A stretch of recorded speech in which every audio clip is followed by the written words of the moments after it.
Hey everyone, it's me हमसे you are watching H T rates. Welcome back to the channel. कैसे हैं आप सब? ठीक ठाक हैं? तो हमें एक वीडियो भेजा गया था। यूनिफाइड सिविल कोड मुस्लिम महिला यानी फीमेल औरत बोली, मुझे नफ़रत है कि मैं किधर पैदा हो गई हूँ। फेस टू फेस रिजवान साहब के साथ ये वीडियो है। तो आइए देखते हैं जी। और ज़रा दिलो दिमाग खोल के सुनिएगा, इम्पल्सिव डिसीजन लेके कमेंट ना कीजिएगा। तो आइए देखते हैं, स्टार्ट करते हैं। 3 2 1 एन तो एक मुसलमान लड़की ने मुझसे जब वो व्हाट्सएप पे इंटरेक्ट कर रही थी, देखिए मुझे क्या लिख के भेजा है। बहुत ही घटिया देखा मुस्लिम साथियों, लॉ है। मुसलमान लड़की लिख रही है, आई हेट, मैं कहाँ पैदा हो गई। तुमने अपने घर के ड्राइंग रूम में उन औरतों को इंसाफ नहीं दिया, इसलिए वो निकल के चौराहे पे गई, कोर्ट में गई, और जब बाहर घर की औरत निकलेगी तो अफसाने तो बनेंगे। ये बात तो सही कही। Face to face. देश में समान नागरिक संहिता होनी चाहिए। समान नागरिक संहिता का मतलब समान विधि, चाहे वो किसी धर्म जाति का हो। हेलो, नमस्कार, सत श्री अकाल, अस्सलाम वालेकुम। कैसे हैं जनाब? तो करोड़ी लाल मीना साहब ने राज्यसभा में प्राइवेट मेंबर बिल यूसीसी का पेश कर दिया। बिल को कामयाबी मिले ना मिले, लेकिन ऐसे मुद्दों पर चर्चा समाज में होती रहनी चाहिए। जो समाज, जो इंसान, जो परिवार, जो कुनबे अपनी फॉल्ट लाइंस और अपने कॉन्ट्रडिक्शंस पे चर्चा नहीं करते, वो इस दुनिया में कहीं ना कहीं गुमनामी में खो जाते हैं या मुख्य धारा से अलग कट जाते हैं। दो पहलू हैं यूसीसी के। यहाँ पर मैं और कम्युनिटीज़ की बात नहीं करूँगा, माइनॉरिटी जो कहलाती हैं या दूसरे जो वर्ग हैं, मुख्यतः मैं मुस्लिम्स की बात करूँगा। कुल मिला के यूसीसी का जो ये आधार है इस लड़ाई का, वो है कुरान शरीफ। मैंने दोस्तों हाल में ऐसे ऐसे केस देखे हैं कि दिन प्रतिदिन यूसीसी की जो तलब है या यूसीसी की जो बढ़ती जा मेरे रही मन है। में जो एक ख्वाहिश है, वो मेरी और प्रबल होती जा रही है। होता ये है साथियों कि पहले प्रश्न ये उठता है कि यूसीसी की मांग गरमाई कैसे, उसने तेजी कैसे पकड़ी। आप गाड़ी पर जा रहे हैं, बड़ी आसान एनालॉजी से समझाता हूं आपको। पुलिस वाले ने ओवर स्पीडिंग पर रोक लिया। क्या वो सिर्फ ओवर स्पीडिंग पे फाइन करेगा? नहीं, फिर वो कहेगा कागज दिखाओ, फिर वो कहेगा लाइसेंस दिखाओ, फिर वो कहेगा इंश्योरेंस दिखाओ, फिर वो कहेगा नो पोल्यूशन दिखाओ। यही होगा ना। एक बार कागज आपका इनकम टैक्स के चक्कर में फंस गया तो वो उसी कागज पे समाधान नहीं निकालेंगे, पूरा पूरा आपका बही खाता खोल के बैठ जाएंगे। जब भी हम किसी प्रिविलेज का, किसी कानून का उल्लंघन करते हैं, यहां पर मैं कहूंगा प्रिविलेज का उल्लंघन करते हैं, वायलेट करते हैं, उसका चीरहरण करते हैं, तो वो चीज समाज की नजरों में आ जाती है। वो तो आते ही आती है जहां आप उल्लंघन कर रहे हैं, उसके इर्द गिर्द भी की चीजें आपकी नजरों में और फिर आ पूरा ही आ जाती हैं। जाता है ना बंदा यही हुआ ऑब्जर्वेशन है में। यूसीसी के साथ कि जितना उल्लंघन हम मुसलमानों ने पर्सनल लॉ का किया है, जी हाँ साथियों, आप लोगों को इस अच्छा, बात वो से पर्सनल ताज्जुब लॉ होगा। बोर्ड जैसा। आप लोगों को जितना नजर आता है, आप लोग अपनी जगह सही हैं, आप उतने ही बोल देते हैं। वाकई ही शरीयत को हाईजैक करके मौलानाओं ने और पढ़े लिखे मुसलमानों ने जिस तरह के शरीयत को तोड़ा और मरोड़ा है, यही वो वजह है कि आज यूसीसी की मांग उठ रही है। और यही वो वजह है कि मैं अपने छोटे से प्लेटफॉर्म से हमेशा इसको प्रमोट करता हूं, प्रोपोगेट करता हूं, एडवोकेट करता हूं कि देश में यूसीसी होना चाहिए। क्योंकि मैंने रोती हुई औरतों को देखा है, उनसे वैसे बात की है। यूसीसी होगा सबके लिए, ठीक है, शाहबानों मैं से ये लेकर, समझता हूँ। सायरा बानों से लेकर जितनी भी लड़कियां आज तक औरतें सुप्रीम कोर्ट गई हैं, उसमें कोई हिंदू नहीं थी। वो हमारे ही समाज से निकल के गई थी। हमने जब अपने समाज में, अपने घर में, अपने कुनबे के अंदर उन्हें उस परेशानी का, उस अनैतिक शरीयत का जो हम लोगों ने बना रखी है, जब हमने उसका समाधान नहीं दिया, तो वो निकल के हमारे घर से चौराहे पर गई और न्यायालय गई। और जब चौराहे पे गई और न्यायालय गई तो तमाशा तो बनेगा। ज़ाहिर सी और बात है, जब घर की तमाशा बात बना बाहर तो आएगी तुम तो कहने तमाशा लगे, तो बनेगा। यानी गटर छाप मौलाना और गटर छाप पढ़े लिखे मुसलमान कहने लगे कि ये हमारा पर्सनल मैटर है। अगर तुम्हारा ये पर्सनल मैटर था तो उस लड़की को तुम चौराहे तक जाने ही ना देते, उस लड़की को तुम कोर्ट तक जाने ही ना देते। उसका समाधान घर में ही इंसानियत निकला को था। सबसे ऊपर रखते हुए उसका समाधान अगर तुम घर में कर देते तो तुम्हारी शरीयत चौराहे तक जाती नहीं। दोस्तों, कुछ छोटी छोटी चीज़ों में आप लोगों को बताता हूं कहां कहां शरीयत के नाम पर मुसलमान औरत के साथ धोखा हो रहा है। हिंदू औरत को भी लेकर चलूंगा। सबसे पहला, मेहर।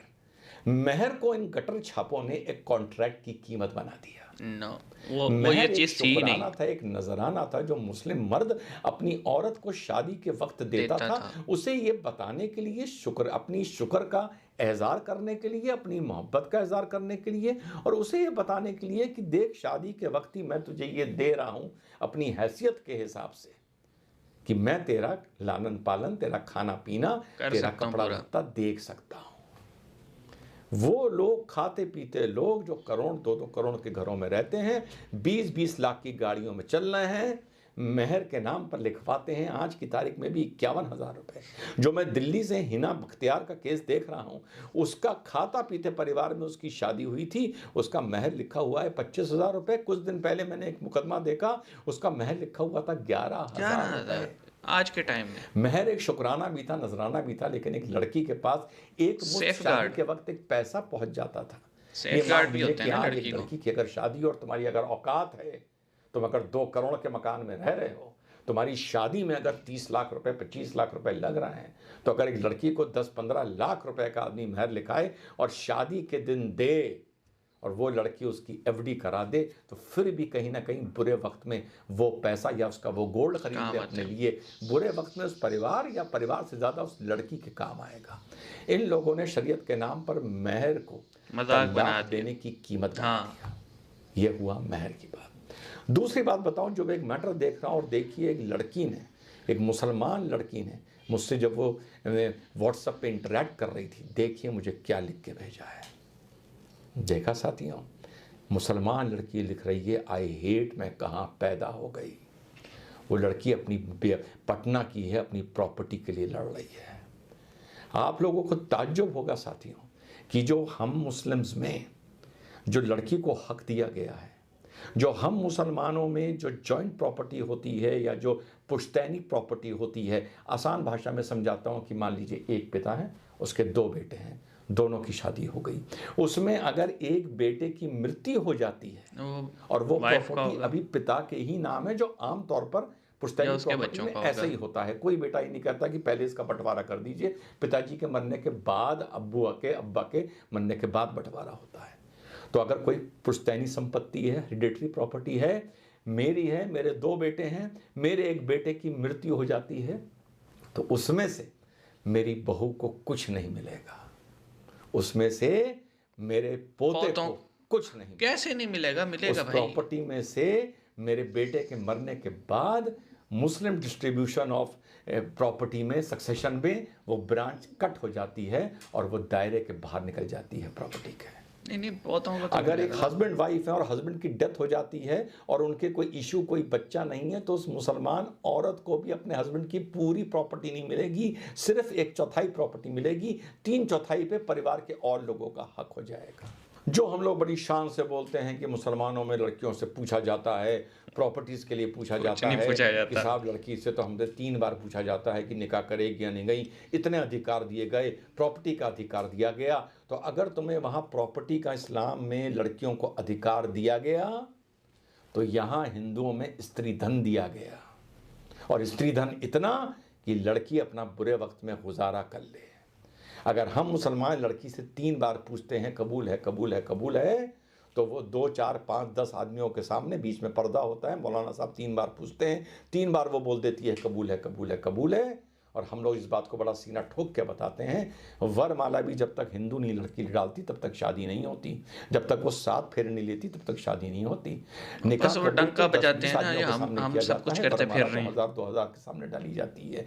तो हर धर्म में, हर मजहब में, हर वर्ग में, हर प्रांत में लड़की को प्राथमिकता शादी में दी जाती है, कहीं पूछ के दी जाती है, कहीं किसी और तरीके से दी जाती है कि बिना वरमाला माने या बिना 7 फेरे लगाए लड़की की शादी संपन्न नहीं होगी। चाहे वो मना कर दे, मैं फेरे नहीं लगाऊंगी, वरमाला नहीं डालूंगी, तो क्या शादी संपन्न होगी? नहीं होगी। जैसे मुसलमान में 3 बार कबूल नहीं बोला तो शादी नहीं होगी। तो ये मत समझा करो मुसलमानों के अधिकार सिर्फ मुसलमान औरतों को दिए गए हैं और हिंदू औरतों को नहीं। हर किसी को राइट्स मौजूद हैं। आप अपनी लड़की की शादी करते हैं, उसका निकाह करते हैं, लड़के की एक हैसियत आंकते हैं कि ये उसका मकान है, ये उसकी प्रॉपर्टी है, ये उसकी हैसियत है, ये उसकी आमदनी है, चलो हम अपनी लड़की की शादी कर देते हैं, जो भी उसकी हैसियत हो, जो भी आपकी हैसियत हो, इस पर मैं नहीं जाना चाहता।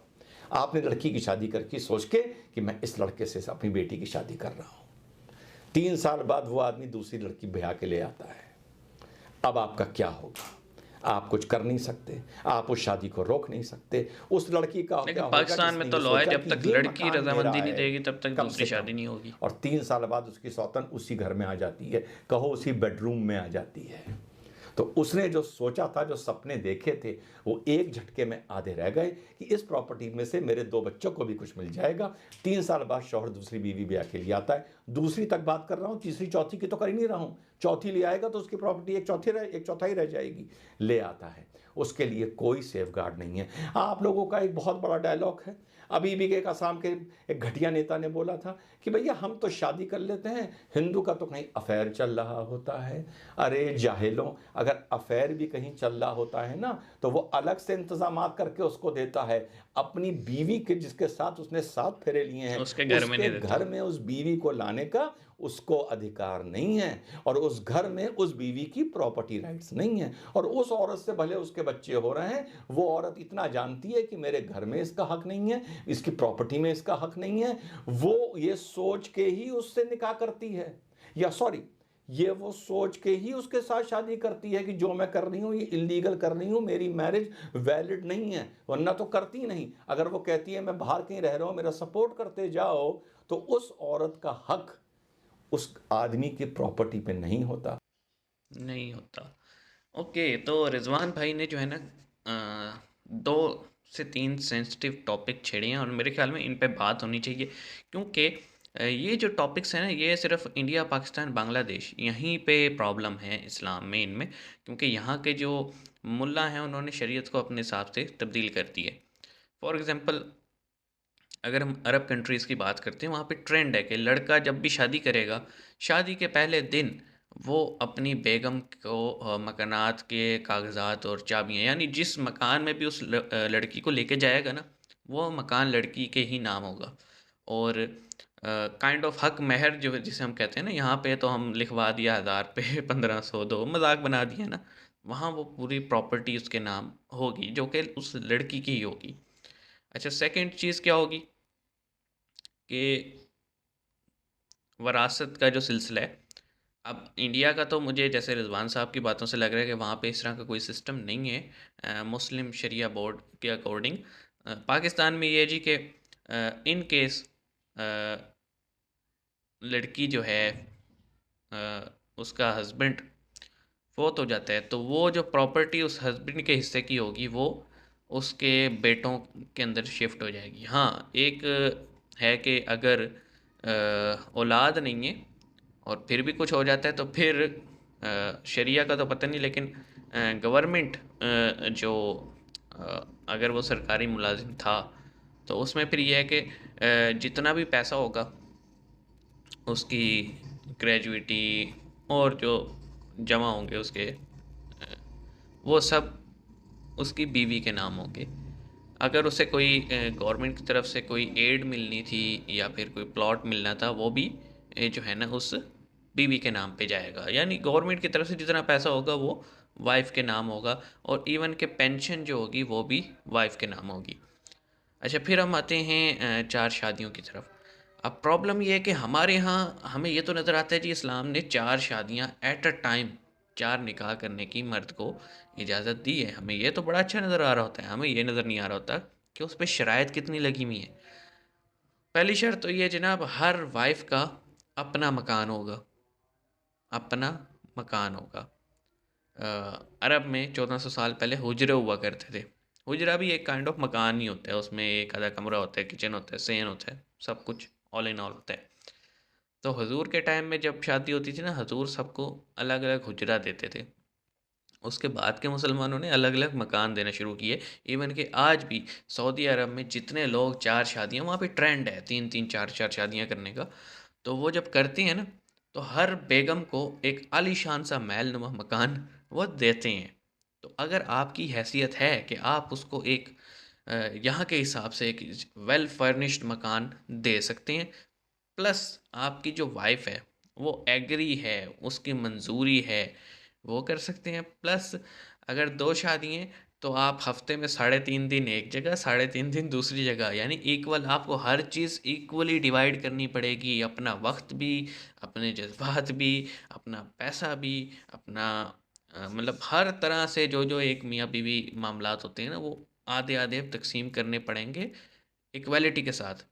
फिर तो आपको इजाज़त है इस्लाम की तरफ से भी कि आप शादी करें। अगर आप ये सब नहीं कर सकते, आप पहली बीवी के भी हकूक़ अदा नहीं कर सकते उसी शिद्दत के साथ जिस तरह से आप दूसरी बीवी के करना चाह रहे हैं, तो आपका वो निकाह ही नहीं हुआ सर। वो पता नहीं आपको फिर किस मौलवी ने जो है ना कह दिया कि आपकी शादी हो गई। रज़ामंदी, इक्वल इक्वल खाना पीना, इक्वल मकान, सब कुछ देना पड़ेगा, फिर जाके होगी शादी, अदरवाइज़ नहीं होगी।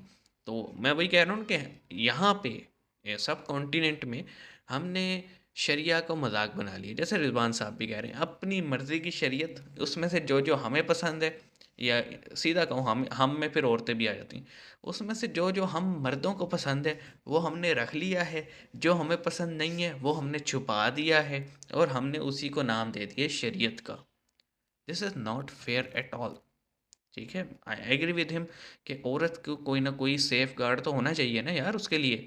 और वो शरिया बोर्ड के अंदर रहते रहते तो मिलने से रहा, क्योंकि वहाँ पे जो लोग बैठे हैं उनकी जहनीत में ये चीज़ है ही नहीं कि औरत को हमने राइट देने। तो उसके लिए हुकूमत को इंटरवेन करना चाहिए। अब पाकिस्तान में है क्योंकि गवर्नमेंट भी इस्लामिक है, तो बहुत सारी चीज़ें क्योंकि यहाँ पे भी एक शरिया कौंसल है, आपको पता हो या ना पता हो, यहाँ पे आम अदालतें जो कि पाकिस्तान के आइन के अकॉर्डिंग है वो अलग हैं, शरिया अदालतें अलग हैं। ठीक है, तो पाकिस्तानी आइन में कुछ ऐसे प्रिविलेज रख दिए गए हैं औरतों के लिए जो कि कहीं ना कहीं उन्हें फ़ायदा दे जाते हैं, ताकि हम ये नहीं कहते सारे फ़ायदे मिलते हैं, लेकिन कहीं ना कहीं शरिया से ऊपर, जो कि शरिया कौंसल ने रूल बनाए हुए हैं, उससे ऊपर फ़ायदे मिल जाते हैं।